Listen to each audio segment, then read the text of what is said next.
Hello friends, welcome to the new episode of my channel. আমি Prince. তো এখন কথা বলবো সিনেমাটা নিয়ে। সেটার নাম হচ্ছে শয়তান। তো এটার যখন ট্রেলার এসেছিল, প্রত্যেকে আমরা একটা কথাই বলেছিলাম, জাস্ট ছিটকে গেছি। তো এবার যখন সিনেমা হলে দেখলাম, সত্যি কি ছিটকে গেলাম নাকি ছিটকে গেলাম না, সেটা নিয়ে বেসিক্যালি কথা বলবো। তাহলে আমি একটা কথাই বলবো, আমি তো যবে থেকে ইউটিউব শুরু করেছি বহু সিনেমা মানে হলে এসে এক্সপিরিয়েন্স করেছি। এই সিনেমাটার এক্সপিরিয়েন্স না পুরো অন্যরকম ছিল। কারণ এইটা যখন আপনি দেখবেন না, আপনি পুরোই ফ্যামিলিটার মধ্যে ঢুকে যাবেন এবং আপনি প্রত্যেকটা মুহূর্তে একটা উৎকণ্ঠার মধ্যে সিনেমাটা দেখবেন। মানে সিনেমাটা দেখার সময় আপনার হার্টবিট বেড়ে যেতে পারে। এমন এমন কিছু মুহূর্ত রয়েছে, এমন এমন কিছু ব্যাপার রয়েছে। তো সিনেমাটা পজিটিভ দিক নেগেটিভ দিক নিয়ে কথা বলবো। এবং একটা কথাই বলবো যে বলিউডের ইতিহাসে এমন কাজ হয়তো কখনো হয়নি। মানে বলিউড ফিল্মের ইতিহাসে বেসিক্যালি এটা রিমেক সিনেমা, রিমেকটা অরিজিনালটা আমি দেখিনি, কিন্তু যদি আপনি ভেবে দেখেন বলিউড কাজ হিসেবে আপনি দেখেন, তাহলে এরকমই কথা বলবো যে এরকম এক্সপিরিয়েন্স আপনি কখনো পাবেন না, যেটা আপনি এই সিনেমাটা দেখে পাবেন। তো স্টোরিটা সম্বন্ধে আমি যদি একটু করে বলি, তাহলে তোমরা তো ট্রেলার থেকে অর্ধেক বুঝে গেছো যে একটা পরিবার, একটা লোক আছে যেখানে এসে অজয় দেবগানের আর কি মেয়েকে বশীকরণ করছে। এবার লোকটা কে, কি তার মোটিভ, কেন ওর মেয়েকেই ওরকম করছে নাকি আরও অনেকে করে রেখেছে, কিভাবে অজয় দেবগান তার মেয়েকে বাঁচাবে, সেটা নিয়ে বেসিক্যালি হচ্ছে গল্প। তো ট্রেলারে আমরা বেশি অনেকটাই দেখে নিয়েছিলাম যে সে কীভাবে বশীকরণ করছে, কীভাবে সে ভয় দেখাচ্ছে, সেগুলো আমরা দেখেছিলাম। তো সিনেমায় কি নতুনত্ব রইলো? তো ফার্স্ট হাফটা বেসিক্যালি কীভাবে ও বশীকরণ করছে সেটা নিয়ে। তো সেটা যেভাবে এখানে প্রেজেন্ট করা হয়েছে, যেভাবে লোকটা আস্তে আস্তে ওদের ক্লোজ হচ্ছে, মানে ওই পরিবারটার, যেভাবে আস্তে আস্তে ওদের কাছাকাছি আসছে এবং এসে যেভাবে আস্তে আস্তে ওর মানে এটা আর কি শুরু করছে আর কি প্ল্যানিংটা, সেটা কিন্তু বেশ ইমপ্রেসিভ হয়েছে। মানে মাধবন এখানে যেভাবে পারফরমেন্সটা করেছে, যেভাবে শুরু থেকে তার অ্যাপিয়ারেন্স, সেটা কিন্তু এক কথায় অনবদ্য। মানে সেটা নিয়ে কোনো ডাউট নেই। মাধবন যখন থেকে সিনেমায় আসে, সিনেমার মানে লেভেলটা অন্য মাত্রায় গিয়ে পৌঁছয়। এবং সিনেমার যে ট্রেলারটা আমরা যতটা সিরিয়াস দেখেছিলাম, সিনেমাটা কিন্তু অতটা সিরিয়াস হয়তো স্টার্ট হয় না। পরিবারটার মধ্যে যে খুনসুটি মজার ব্যাপার স্যাপার, সেরকমভাবে সিনেমাটা স্টার্ট হয়। যে কারণে কি হয়, পরে যখন এই ফ্যামিলিটা ট্রাভেলের মধ্যে পড়ছে না, তখন আপনি ফিল করতে পারবেন যে না, এদের সঙ্গে যেটা হচ্ছে ঠিক হচ্ছে না। কারণ তারা কি ওদের ফ্যামিলির বন্ডিংটা এত সুন্দরভাবে দেখিয়েছে যে ওরা মজায় থাকে, মজা খুনসুটি করে কাটায়। তো তারপর যখন ওরম একটা পজিশন থেকে আস্তে আস্তে ফ্যামিলিটা একটা বিরাট ট্রাভেলের মধ্যে গিয়ে পড়ছে, তখন আপনি ফিল করতে পারবেন যে আপনার সঙ্গে যদি আজকে এমনটা হয়, আপনার ফ্যামিলির সঙ্গে যদি আজকে এই ঘটনাটা ঘটে, তাহলে জিনিসটা কোথায় গিয়ে পৌঁছবে, কিরাম হবে। তো সেই যে ফিলটা, রিয়েলিস্টিক যে ফিলটা, সেটা কিন্তু দিতে সক্ষম হয়েছে। এবং একটা কথা আমি বলতে চাই, এই বছর যদি বেস্ট ভিলেন অ্যাওয়ার্ড অন্য কেউ পায়, ভাই সিরিয়াসলি আমি ভিডিও করে খিস্তি দেবো, বিশ্বাস করুন, ভিডিও করে খিস্তি দেবো। কারণ মাধবন ছাড়া এই বছর এরপর যে যত ভালোই পারফরমেন্স দিই না কেন অ্যাজ ভিলেন, মাধবনকে কেউ ছাপিয়ে যেতে পারবে না। কারণ মাধবন জাস্ট নেলড ইট। মানে জীবনের সেরা পারফরমেন্স দিয়েছে। কি অভিনয়! তাকে দেখে গাছ বা জাস্ট আপনার কেঁপে উঠবে। তার চোখ মুখের এক্সপ্রেশন, তার হাঁটা চলা, কথাবার্তা, তার যে পাগলামিগুলো, তার যে ক্রেজিনেস, মানে আপনি জাস্ট মানে মানে চাইবেন এই লোকটার সঙ্গে খুব খারাপ কিছু হোক। আপনার নিজের মনে হবে যে লোকটাকে কি একটা ঠাস করে চড় মারি বা জ্যান্ত পুঁতে ফেলি, আমার মনে হবে।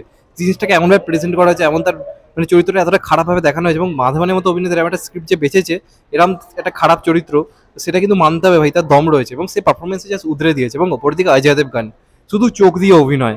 দেখবেন একটা সিনে রয়েছে, মেয়েকে চড় মারে, সেখানে জাস্ট আপনার এক্সপ্রেশন দেখবে, এক্সপ্রেশনে বুঝিয়ে দিয়েছে সে কি লেভেলের অভিনেতা। এবং পুরো সিনেমা জুড়ে মেয়ের জন্য তার উৎকণ্ঠা, তাকে খুঁজে বার করার জন্য যে পাগলামি, সেই জায়গাগুলো তার পারফরমেন্স দেখার মতো। এবং ওনার ওয়াইফের চরিত্রে তিনি অভিনয় করেছেন, তার কাজও ভালো। এবং সর্বোপরি মেয়েটা মেয়েটা তো ফাটিয়ে দিয়েছে। শুনেছি অরিজিনালটাতেও নাকি মেয়েটা নিজে অভিনয় করেছে। তো সেই কারণে তার যে পারফরমেন্সটা দুর্ধর্ষ হয়েছে। কিছু কিছু জায়গায় সে বা তাকে তার কাঁদার পরিস্থিতি, কিন্তু তাকে মাধবন হাসতে বলছে, ওই জায়গাগুলো তার মধ্যে যে মানে আকণ্ঠে ভরা যে আর কি হাসি, মানে একটা আতঙ্কে ভরা যে হাসি, সেই জায়গাগুলোতে তার যে এক্সপ্রেশন দেখার মতো হয়েছে। এবং সেরকম লেভেলের তার কাজও হয়েছে। এবং যেটা মেন, এই সিনেমার মেন ইউএসপি, যেটা এই সিনেমাটাকে 10-এ 10 দিতে হবে, সেটা হচ্ছে ব্যাকগ্রাউন্ড মিউজিক। ব্যাকগ্রাউন্ড মিউজিক আপনার মানে কি বলবো, রীতিমতো গায়ের লোম খাড়া করে দেবে। এমন এমন কিছু ব্যাকগ্রাউন্ড মিউজিক রয়েছে, যখন এই চরিত্রটা নিজের সম্বন্ধে বলছে, এই চরিত্রটার ভয়াবহতাটা আপনারা দেখতে পাচ্ছেন, সেখানে এমন ধরনের ব্যাকগ্রাউন্ড মিউজিক দেওয়া হয়েছে যেটা জাস্ট তাক লাগিয়ে দেওয়ার মতো, জাস্ট তাক লাগিয়ে দেওয়ার মতো। এবং সর্বোপরি যেভাবে জিনিসটাকে দেখানো হচ্ছে, এরকম ধরনের সিনেমা তো বলিউডে কখনো হয়নি, যে কারণে আপনি ফিল করবেন। এবং ওই চরিত্রটা আসলে কে, কোথায় ও রয়েছে, ওখানে এই যে একটা সিন রয়েছে দেখবেন যে অনেক অনেক মেয়ে ওকে ঘিরে ধরছে, সেটার ব্যাপারটা কি। তো সেইগুলো দেখতে হলে আপনাকে সিনেমাটা দেখতে হবে। আর কিভাবে অজয় দেবগন ওর মেয়েকে বাঁচাবে, সেটাই হচ্ছে বেসিক্যালি অভিযান। লাস্টের প্রায় 40 মিনিট আপনারা চোখ বন্ধ করতে পারবেন না। এবং যেভাবে মানে যেভাবে আর কি মেয়েকে সে বাঁচায়, সেটা জাস্ট সিটি মারা মোমেন্ট। যে কটা লোক সকালে হয়েছিল, প্রত্যেকে ভাই বসে বসে সিটি মারছে, চেঁচাচ্ছে। কারণ ট্রেলারটা যদি আপনারা দেখেন, আমরা দেখে মনে হবে না যে খুব সিটি মারা মোমেন্ট কিছু থাকবে, কিন্তু এমন এমন কিছু মোমেন্ট ক্রিয়েট করেছে পরিচালক, যে মোমেন্টগুলোতে আপনার সিটি মারতে ইচ্ছে হবে। তো সেই জিনিসটা কিন্তু রয়েছে। এবং আমি যেটা বললাম, অজয় দেবগন ভার্সেস মাধবন যে লড়াইটা, সেটা দারুণভাবে এখানে ওয়ার্ক করেছে, দারুণভাবে। মানে হিরো ভিলেনের যে টাসেল, দেখার মতো হয়েছে, দেখার মতো হয়েছে। মানে এমন একটা কি যে ভিলেন অল টাইম একটা চাপে ফেলে রাখছে, ওকে কি করা যাবে আপনারা বুঝে উঠতে পারছেন। মানে দর্শকরা প্রেডিক্ট করতে পারছেন নিজেকে থামানো কি করে যায়। মানে আপনি এরকম ফিল করবেন যে ভাই এবার থাম। মানে এমন এমন জিনিসও ঘটাচ্ছে, আপনার মনে হবে যে ভাই এবার থাম। তো কিভাবে ওকে থামাবে, কিভাবে জিনিসটাকে করবে, তো সেটা মানে দারুণভাবে এখানে ওয়ার্ক করেছে। এবং অজয় দেবগন মাধবন দুজন মানে এক লেভেলের অভিনয় করেছে, মানে একজন এক একজনকে ছাপিয়ে গেছে, কে কাকে মানে ছেড়ে কথা বলে মানে বলা যাচ্ছে না, মানে এই লেভেলের জিনিস হয়েছে। অজয় দেবগান বলছে আমায় দেখ, তো মাধবন বলছে আমায় দেখ, দুটো দু রকমের চরিত্র কিন্তু দুজন ফাটিয়ে দিয়েছে, মানে এই দুজন অন্য লেভেলের অ্যাক্টার। তারা যখন মানে ঠিকঠাক স্ক্রিপ্ট পায়, পারফরমেন্সের জায়গা পায়, মানে বল মেরে একদম বাউন্ডারি বাইরে পাঠিয়ে দেবে, সেটাই হয়েছে এই জিনিসটার ক্ষেত্রে। দারুণভাবে ওয়ার্ক করেছে। এবং যেটা আমি বললাম যে যেভাবে ভিজুয়ালগুলো রাখা রয়েছে, মানে ধরুন আগুনের খেলা, মানে ইন্টারভেলে একটা ব্লকেজ রয়েছে ইন্টারভেলে, সেই সিনটা মানে আপনার মনে হবে যে যাক এই ফ্যামিলিটা কিছুক্ষণের জন্য হয়তো রেহাই পেলো, কিন্তু ইন্টারভেল ব্লকেজে এমন একটা সিন রয়েছে ভাববেন যা সালা আবার, মানে এরকম একটা ফিল রয়েছে। এবং চরিত্রটার মধ্যে ম্যাডনেস, যে একদম রিল্যাক্স, এত কিছু করছে চরিত্রটা একদম রিল্যাক্স, কিছু যায় আসে না ওর। তো সেইরকম পার্টে মানে ফাটিয়ে দিয়েছে জাস্ট, মানে আউটস্ট্যান্ডিং, জাস্ট আউটস্ট্যান্ডিং কাজ হয়েছে। আমি অরিজিনালটা দেখিনি তাই বলতে পারবো না, কিন্তু এটা আরো বড় লেভেলের কাজ হয়েছে, এটা কিন্তু আপনাকে মানে মানতেই হবে। অন্য লেভেলের কাজ হয়েছে, বলিউডের যারা দর্শক তারা এমন কিছু আগে এক্সপিরিয়েন্স করেছে বলে আমার তো মনে পড়ে না। তো তাদেরকে বলবো যান, গিয়ে জাস্ট দেখে আসুন কাজটা, এটুকু বলতে পারি, জাস্ট চমকে যাবেন।